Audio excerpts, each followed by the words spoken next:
Greetings, dear suckers. My name's Joe Bob, and I'm very peeved. And welcome back to Disco Elysium. We're here in crime, romance, and biographies of famous people. Quite possibly the most poorly named, well, the most poorly named store I've encountered this month, at the very least. These shelves are overburdened with books from the same series.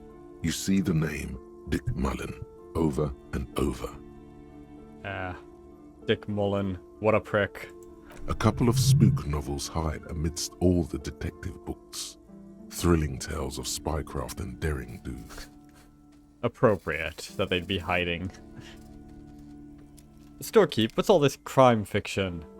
Oh, crime, robberies, murders, even sexual crimes. We're fortunate to have Dick Mullen and his stories to sort all that out.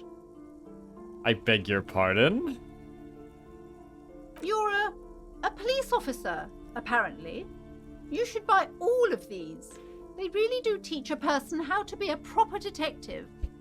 Right. Well, first of all, I'm not a proper detective, so they'd be useless to me. Second of all, fairly certain that is not the case. As far as I've seen, even the best detective novels will at best just put you on the path to learning proper deductive skills. They'll struggle to teach you even the basics of detective work, at best. Crime fiction is a disgrace. An asinine misrepresentation of the physical attributes of the arduous everyday work of actual police officers. First of all, you said of instead of and. But second of all, it's hard to argue with your assessment. These books greatly overstate the excitement of police work, glossing over how long it takes to actually follow up on leads and eliminate dead ends. What's more, they completely ignore the psychological hardships of year after year coming into contact with people during the worst days of their lives. Quite so. Although I have actually encountered a couple of stories out there that do actually delving into the psychological hardships of it. I mean, this game for one, I suppose. Also, why is my flashlight shining through the wall? That doesn't quite make sense. Not a single mention of all the stress this work creates upon the officer's family. Well, if they have Detective fiction just doesn't tell the truth at all. Now, would you like a list of all the books found on the shelf? Sure thing. You see Dick Mullen on the job. Get Me Mullen. The Stalwart Adventures of Richard P. Mullen. Dick Mullen and the Murder in the Orchard. The Sordid Affair of Dick Mullen. I don't want to hear about the sordid affair of anyone's dick. A killing is declared. Dick Mullen in the Murder House. The Final Case of Dick Mullen. An obvious lie. Dick Mullen in the Clock Tower. The Ordeals of Dick Mullen. Dauntless Dick. Dick Mullen's Funeral Pyre. The Murder of Dick Mullen. Dick Mullen dies? Like 3 times by the looks of it. Oh no, turns out he faked it to solve a case. Are there any more? Yes, there's also The Dame Who Did It. Farewell, My Mullen. Faking death seems to be a common trope in the Mullen series. Oh, gosh. The Morbid Tales of Dick Mullen. A Dark Tide Turns. A dark tide turns. That's an obvious odd one out there. Tragedy Calls for Dick Mullen. Another one with fake death. And, of course, Dick Mullen, the murderer. In order to catch a murderer, Dick Mullen must become the murderer. He kills someone? Come on. This is not the way real police solve crimes. The real police are some 20 kilometers away, sitting in an armored motor carriage. I'm sure some people would say something about, oh, that's not exciting. And maybe it wouldn't be the same sort of genre, but I think you could make a much more realistic detective story and still find ways to make it really interesting. But of course, that would require effort and research and original thought. So of course it rarely happens. But never mind that. Come on, Chester. Tell the story again. A bald man turns towards a lean man and pats him on the back. Again? Man, I tell that one at least once a month. It's not that interesting. Apparently it is. The fuck it is. And these guys haven't heard it. You see, Chester here.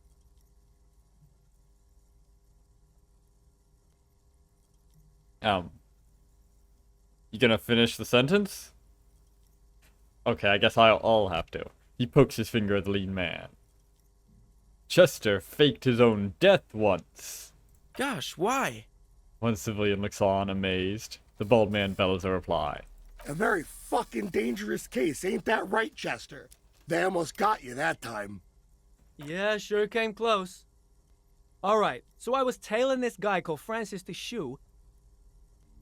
The inside of the motor carriage is thick with cigarette smoke.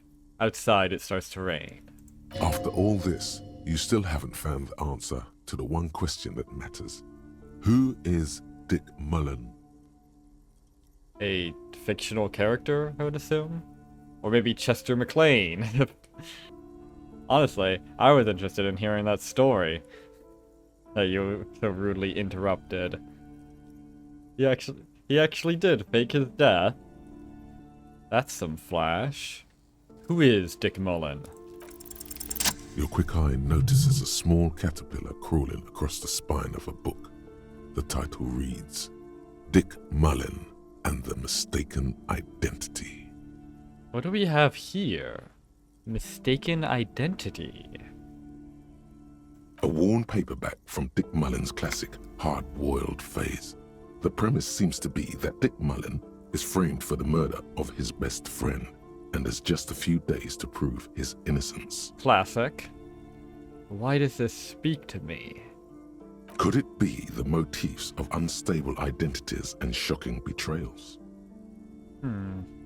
Probably right. I'm a complicated guy full of contradictions, or no, it's gotta be something else.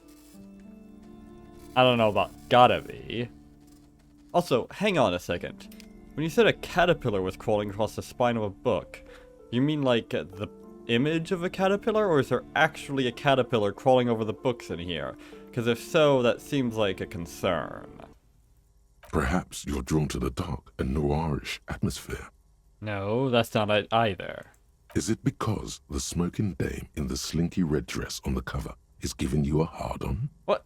No, that's not what's happening. Yes, it is. The bulge in your pants is embarrassingly obvious. Shut up, shelf. What do you know? You're just a shelf. Relax. It's not that bad. Also, this means your blood flow is returning to normal. Good news, really. Yay. Something the matter, detective? Nope, all good here. Casually adjust your pants. The lieutenant nods. You think you detect the faintest trace of a grin on his face, but you can't say for certain. Good old Kim. You can always trust him to be perfectly professional as he laughs his head off at you on the inside. Good man. That's a thick book. Also not cheap. Maybe I can bum another 100 from that one lady.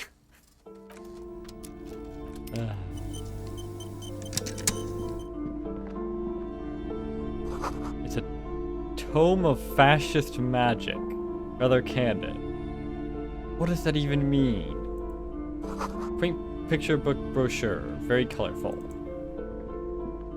The plaque on the shelf reads, Biographies of Famous People. You see a large variety of names, none of which ring a bell. Storekeep. Anything of note in this shelf? I would say. The Greatest Innocence. Yes, most certainly. It's an important educational tool delving into the depths of history, religion, and their relation to innocentic power. Who or what is an innocence? A very influential historical figure.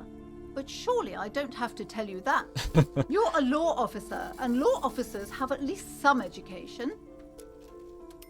The book is also very daring. The author aims to re-examine the universal understandings of the innocentic system, creating a fresh vantage point and a shift in the tired order of things. Yeah, that and $1.50 will get you a cup of coffee. I thought it was about which of these innocences is the coolest and greatest. Perhaps for a layman, deep analysis is necessary to peel back the multi-layered meanings. Do her words seem vague and abstract to you? If they were any more abstract, they'd be... I can't think of a joke. Whatever. So you recommend it? Certainly, it's prudent for a person to have at least an elementary understanding of history and society. Imagine the chaos we'd be in otherwise. Yeah, can you imagine what that world would be like?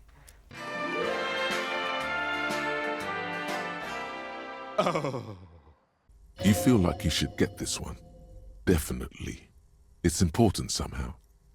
There's something personal inside. What? Browsing through all the books with all their names makes your head spin. None of these seem important or relevant. It's all just vapid egoism. Suddenly, a particularly odd title catches your eye. It reads, High Speed Love, the tragic true love story of Jacob Irv and Alfie Delatraz, by one Cecilia Averbrook. What's it about? High Speed Love chronicles the romance between two of the finest tip-top tourney racers in history. One of them is the madcap driver, Jacob Irv. His blonde mane graces the cover. Next to Irv's life story, you see a slim biography of an Occidental rock star called the Anti-Star.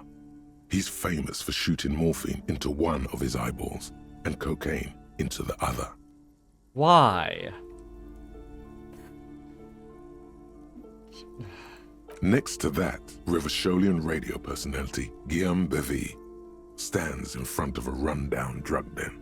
He's a permanent fixture on Channel 8, reporting on real-life crime and ruining cops' days.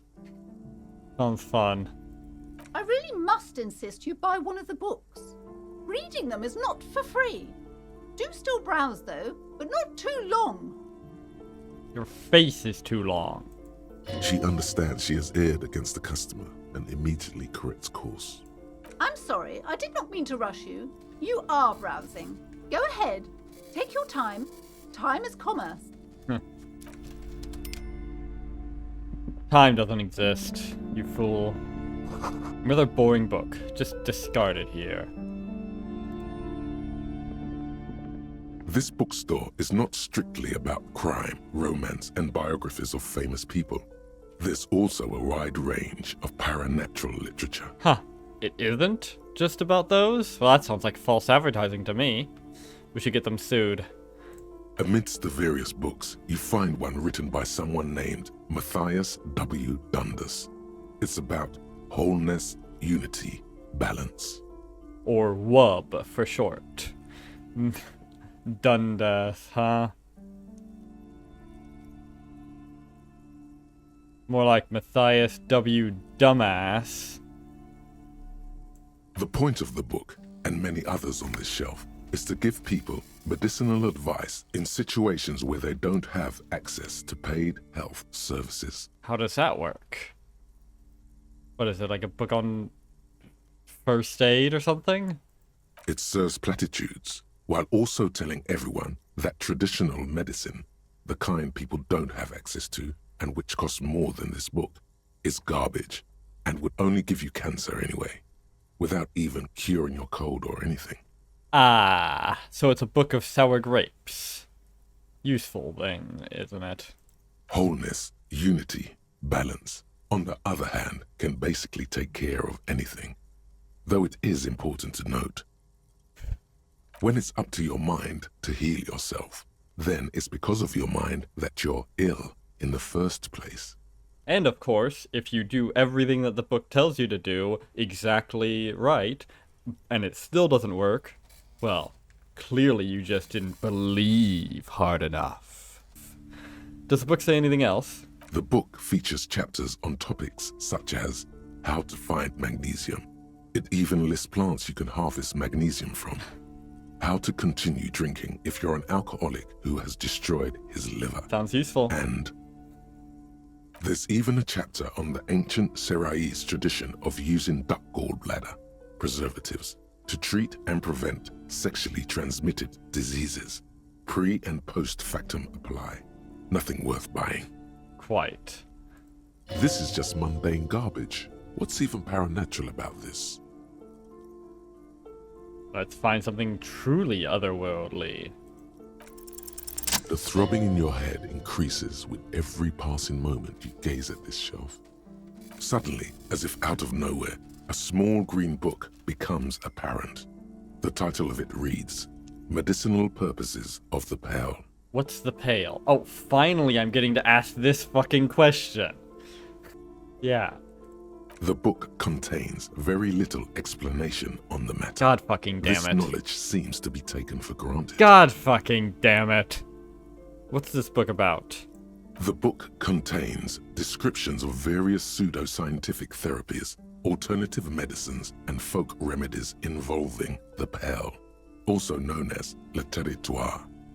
For example, it recommends vigorously swatting one's naked body with a venik or hand broom, made from the leafy twigs of a young birch tree from the near pale. Are we sure this isn't just a fetish thing? Because it really sounds like just a fetish thing. Sounds painful. It is supposedly invigorating and good for the circulation. I'll bet. What else? It also recommends consuming distilled spirits like vodka or whiskey that have been aged in the pale. Readers are instructed to cover these jars in a shallow hole just inside the pale and leave them there for 30 to 60 days, depending on the potency desired. And what does this pale aged liquor do? I'm assuming this isn't just to create a truly spectacular spirit. Among other benefits, it is alleged to restore a damaged liver to perfect health. That seems improbable. That seems improbable. Quite so. How is that possible? I'm guessing that the answer can probably be summed up as, it isn't. Is it any more improbable than anything else that human beings put their faith in? Yes! Actually, it's a lot more improbable than a lot of those things. Okay, what else is in there? For general health and well-being, readers are encouraged to take regular strolls through the pale, though a sidebar cautions readers to limit each stroll to less than an hour. These strolls promise to cleanse the mind of worries and the body of toxins, especially if the perambulator performs this ritual in the nude. Nudity figures prominently in a number of these prescriptions. I think the person that wrote this might have just been a pervert. Also, cleanse the mind of worries and the body of toxins. Yeah, I'll bet. And replace them with all new toxins. Exciting one. Not the drab, boring toxins of the everyday world. This is exactly what you need. Is it? Anything else of There's note? an entire section devoted to cures for men who are struggling to perform their marital obligations. Their marital obligations, huh? Well, I certainly don't need that. You close the book and return it to its place on the shelf. Storekeep, what books are these? Sir, please, no browsing in that shelf. That wisdom is not for free. Wisdom. Haven't you ever heard not to get high on your own supply? I can't have you end up, like, opening a police store next door and stealing my customers. Oh no! A police store? What am I, selling police officers? 420. Cute.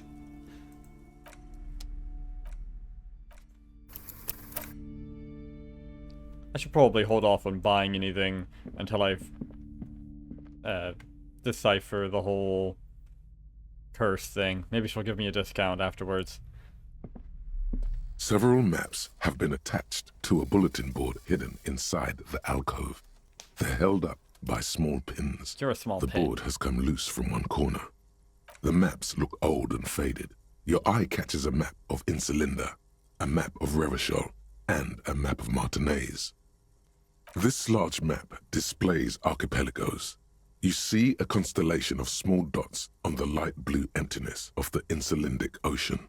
The largest in the northeast is La Caillou. You are here. Another, far away in the southwest, Seminese Islands, Ile de Fantôme.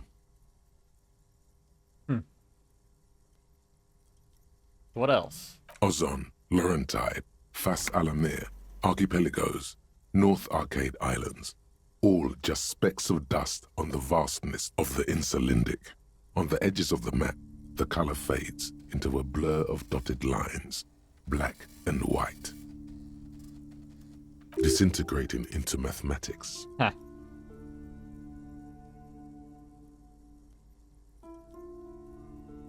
In the northeast, a dust mite stands on the north coast of Caillou in a bookstore. It's you. A dust mite.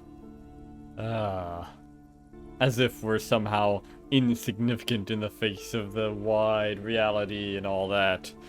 But as a person I once respected once said, what you gotta understand is that the vast, overwhelming majority of reality, like 99.9999 and so on, is dumb, useless as is, and ripe for taking and exploitation by the tiny percent that's left. Like, the sun is not that fiery giant that can destroy us in a whim, because it's not even sapient or even sentient to have a whim. It's just a large fusion reactor waiting to be bottled up and used. Feeling insignificant about our presence in the world is as silly as feeling insignificant at a large buffet. But never mind. Radiating outwards from you, the suzerain Revachol, with a radius of 80 kilometers, still, the crown jewel of this Isola would be barely visible. Yeah, well, that doesn't really mean anything, now does it? People do so love to pull out your view, pull out your perspective so far away you can't see any of the stuff that matters to you and say, oh, see? This just shows how insignificant it is, how none of it actually matters. No, it doesn't. That simply does not follow. Do atoms not matter? Well, clearly they do, because they literally are matter. In the words of a certain renowned philosopher, you can't see the moon from that far away either, but its gravity still pulls the tide. Eat my ass. The truth is that the fact that the universe is so vast and that there is so much stuff in it doesn't actually mean that that any of that stuff doesn't matter. It simply means that there is more stuff that matters. You know? Well, maybe you don't. Squint first. Can you see the city? Can you see cities on the islands? You can, on Caillou, Revachol, a single black star, on Ozon, Fondelier, and Vilmandu, on Archipelagos, Croyan Moran, Villiers, on Seminine, Olduvai, and on Laurentide, Deora of the Seven Seas. Lost little pearls of light, tiny fires in the dark. 850 million people live on these little dots, an oceanic world of culture and commerce torn apart by history. Quite so. The ocean breaks apart into a tangle of cosines and azimuths, all pointing into pale nothingness. Windy is the north azimuth.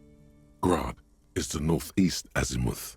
Samara is the east azimuth. Seol is the west azimuth. Isolas, they're called. Connections to other worlds, words past the Insulindian, unknown to you. You only know you've never been there. That's second worlds. You pronounce it as words. By the way. You have little idea what they are. Distant Jesus. stars, gods. But looking at them makes you feel almost non-existent. Whatever they are, the Isolas are immeasurably large compared to you, and very, very far away. Perhaps they are gods, gods of distance and outer dust. Okay, then. The north coast of a verdant island is shattered by the delta of a river. It is the River Esperance. Countless bridges put the shards back together, connecting city blocks to river islands. La Delta says a great artificial heart in the center, teeming with life forms and construction. To the east, rolling hillsides, Le Jardin, Stella Marie, the suburbs of Saint-Baptiste, swallowed up into the megacity. They sound rich to you.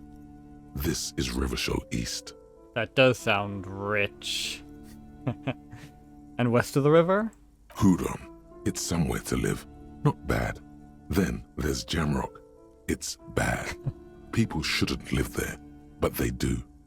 Then Forberg. It's almost as bad, and much larger. Then Coal City. It's the worst. And Martinez? It's so small you can't even see it on the map. No, wait. There it is. North of Jamrock. The strip of coast next to the Greater Rivershell Industrial Harbour. It looks downright despondent. It's almost Coal City, to be honest. And here I thought you were gonna say it's so bad that it's not even on the scale. No, Coal City is worse. A charred limb. Rain falls on its slick black streets. And then there's the burnt-out quarter in the heart of Jamrock. Is it cold in this bookstore? Or is it just you? No, this is somewhere to be. This is all you have. But it's still something. Streets and sodium lights, the sky, the world. You're still alive. That I am. It's not really a map. It's a tourist thing.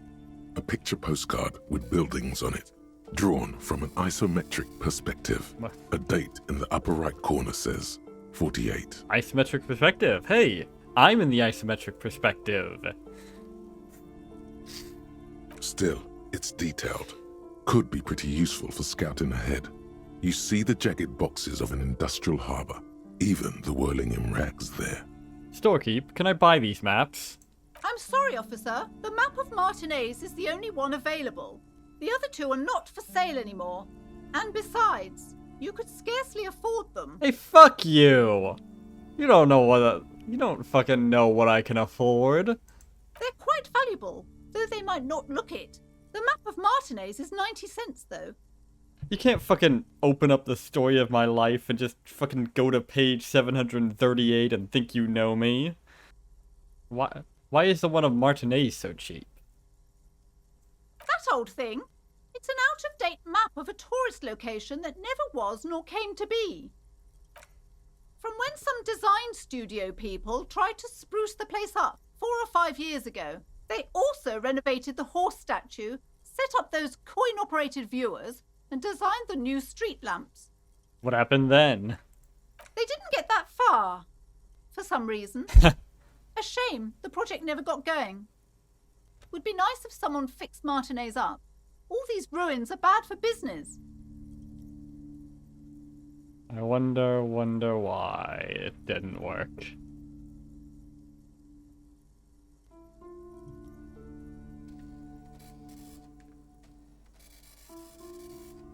I can try and steal it to save less than $1.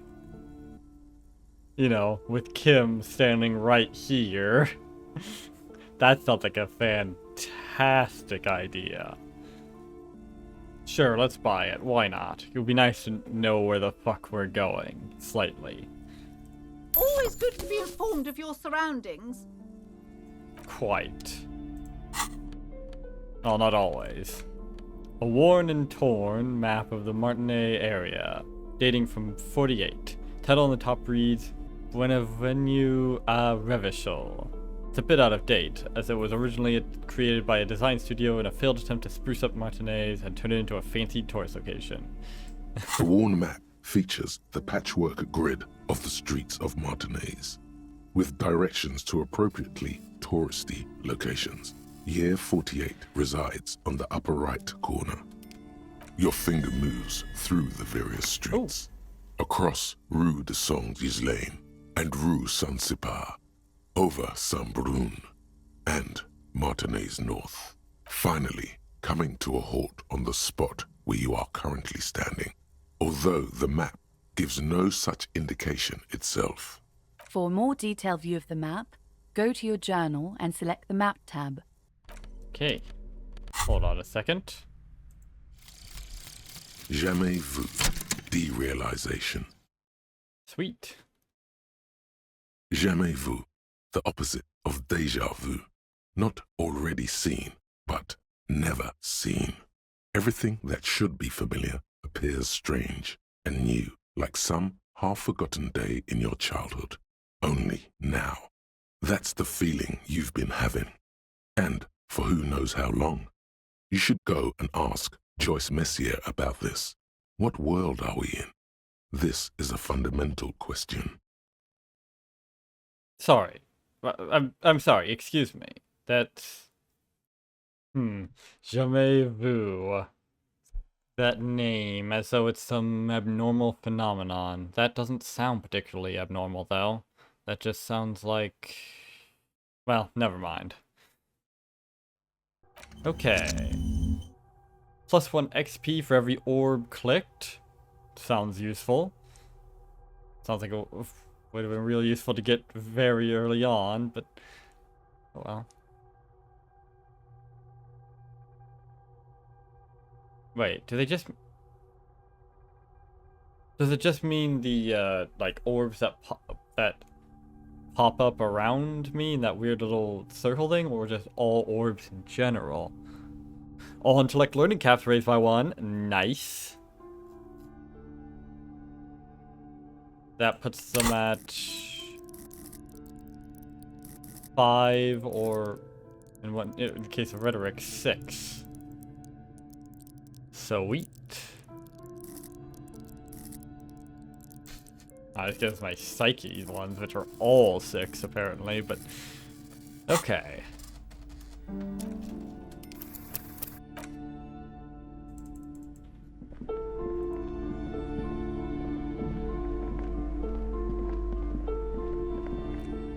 Okay, so what's this about a curse then? Welcome to Crime, Romance, and Biographies of Famous People.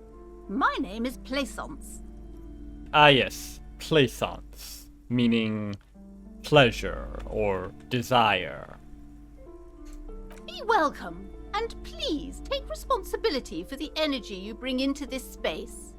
How about no? How about instead you fuck off? A golden pendant hangs around the woman's neck, in the shape of what looks like a tiny fish head trapped in amber. Before we go on, you seem to be well off enough. Can you give me some money? I feel like there won't be an opportune moment to ask later. Sir, don't be ridiculous. I certainly will not give you money. I would be doing you a grave psychic disfavor. Oh, of course. Always an excuse. I feel like you could. I feel like you can justify any action with shit like, with vague rationales like that. One has to earn one's success, even if one is a police officer. Handouts are nothing but manipulation. All they do is make you dependent. I'm not asking for the government to fucking subsidize me. I'm asking for a few bucks so that I can make my goddamn rent while I get back onto my feet. Oh well. It was just a... Ah well. A curious pendant you're wearing. Narrow your eyes mysteriously. Oh yes, helps to have an anchor in these times. She clutches the pendant and narrows her eyes as well. An anchor? That's not an anchor, that's a fish head. So, are you the owner of this store? I guess anchors and fish heads are tangentially related? I am the proudest owner of our little shop of culture. Her voice is high-pitched, as if to give it more penetration. It's certainly penetrating my skull. She has fine-tuned her voice to find the most welcoming approach for attracting new customers. It doesn't work. Ha. Your daughter is the one standing outside the store, right? Annette, yes, my daughter. I hope she wasn't slacking off again with her nose in science fiction. Tell me, was she at her post doing her job like a proper girl? Her job. Excuse me. Are you actually paying her? Or are you just taking advantage of her as free labor? Because one's a job and the other is slavery. Yes, of course. She was not slacking off. She was certainly willing to indulge all my ramblings for the sake of, well, Wonderful. Did you talk to her? yes. Great. On a scale of 1 to 10, how compelled were you to buy books after talking with her? Her opinion of her daughter depends on how well she lured you into the store. I'm not going to grade a human being. I don't do that. Come now, it's not personal. It's about proper sales practices and market research. I expect an answer. Oh, come on. I can refuse the one guy trying to pull the fucking power games to force me into a chair. But I can't refuse to grade a human being. Fucking hell. Fine, whatever. 10. My precious, her dedication brings joy to my heart. If you have children, I hope they turn out as great as my Annette. The way you're handling her strikes me as wrong. Mind your own business, sir. In our society, people don't get to tell each other how to raise their children. It's none of your or anyone's business. Even if that was true, which it isn't, obviously it's everyone's business, because children are the future and all that. Not to mention I have every right to complain to you in general, for the exact same reason that you have every right to tell me to fuck off. However, even if you were right, I'm not questioning you about how you're raising your child. I'm questioning you about how you're treating your employee. Denial is the way she copes with criticism. Quite. All this pressure has made her really anxious. You know she's been chewing her nails. God, I've told her not to do that. It's disgusting. And I told you to mind your own business. Clearly, you have no idea how hard it is to raise a girl in this economy. Oh, it's so hard to actually be a fucking mother rather than a slave driver, exploiting my children for my own profit. Oh, woe is me. How hard a life I have. Clearly, I'm the victim here. Fuck off. This economy is a mysterious force, like cosmic weather, mysterious and harsh. Quite. I don't think she can do anything about it. Like, perhaps She you can if she has enough willpower. This is what's called growing pains. Life isn't easy. Life doesn't give breaks. Yes, it does. Life gives breaks all the time. It does when people let it. People like you. Also, she can if she has enough willpower. It's not a matter of willpower. Willpower isn't a thing, isn't actually a coherent concept. Willpower is mostly just cope, honestly. People seem to think that you can just rewrite your own brain if you have enough willpower. It's complete fucking nonsense. It's the same sort of magical thinking as those fucking paranormal books I saw upstairs that tell you that you can cure all your ills if you remain mentally balanced or whatever. It's the same fucking idea, just applied to mental ills instead of physical ones, which isn't actually a coherent concept either. There's no such thing as a distinction between mental and physical. It is not a real distinction. It's purely a holdover from mind-body dualism, which is not only discredited, it is a completely nonsense concept. It's one of those things that is so detached from reality that it's hard to make arguments against, because it's impossible to form an actual image of what it would mean if it was true, because it doesn't mean anything at all. Whatever. Come on, ma'am. It's obvious she can't do anything about it. You are placing an unnecessary burden on a young child. Yeah, exactly, Kim. What you're doing is wrong. Even I know that, and I usually don't know anything. She stands stiff and severe, silently fuming. 10 or so seconds pass without change. This is a person coming to terms with a new reality, one where they are wrong. It's not easy. Oh no. Hold on. I need to invite her inside and apologize. She must be freezing out there. Oh. Okay, that was easier than I expected. There. I don't know what to say to you. My husband, he tries to teach me business lessons. I have what my mother called a dull mind. All this stress. It sounds like both the husband and the mother treat her the way she treats Annette. You're like Annette to your husband and your mother. Oh, well, my mother was horrible, of course. Absolutely perverse energies around that person. But my husband... She shakes her head. My husband is completely different, of course. Of course.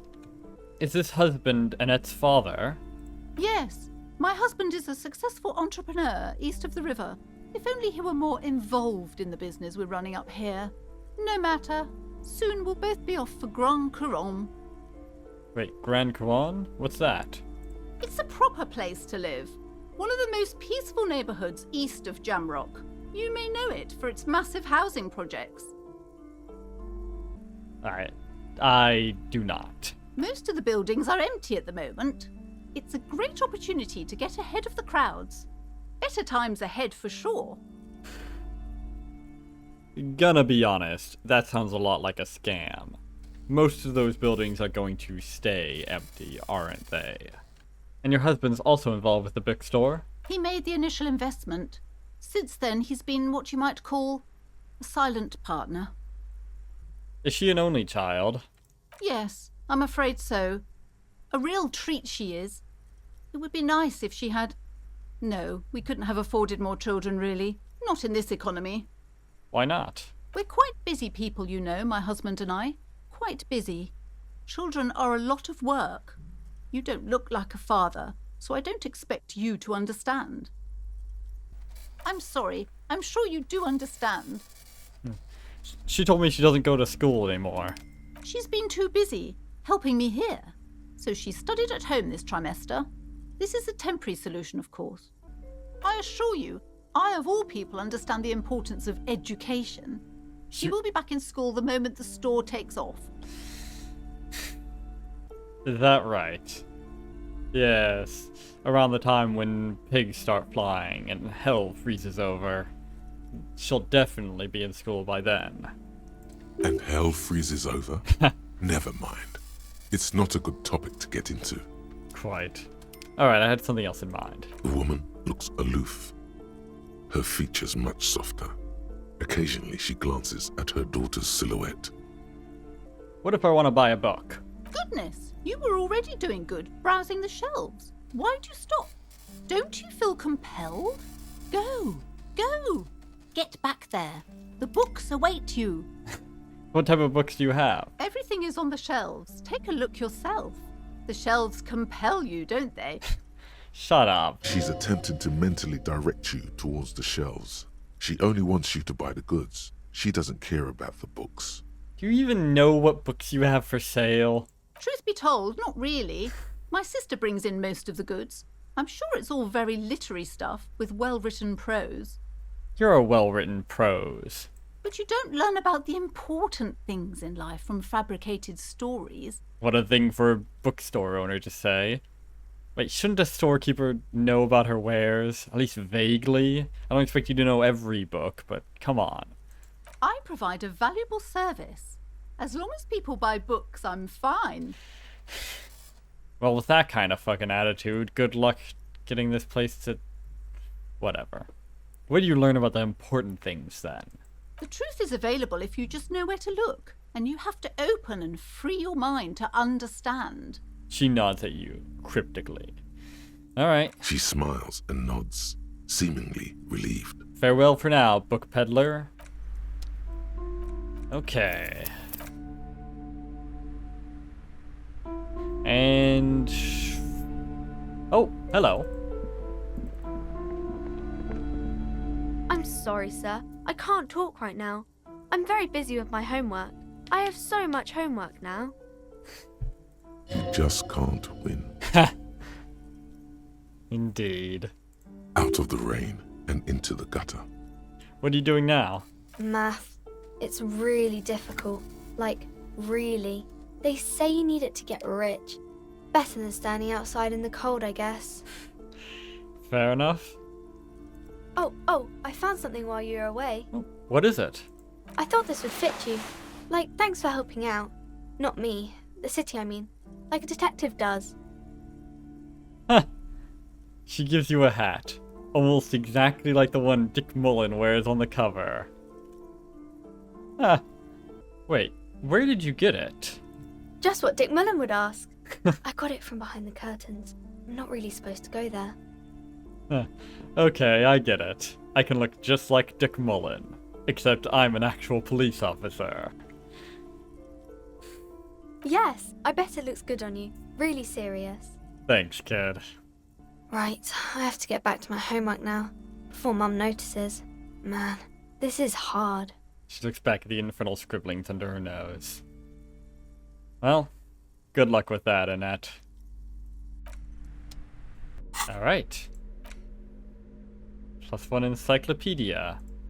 If anything, this wide-rimmed hat looks even better than the hat Dick Mullen wears. Dick Mullen is stupid, and not even real. You're real. Your brain is real. Your real brain is inside the hat. Alright. How's it sit? Pretty cunning, don't you think? Alright.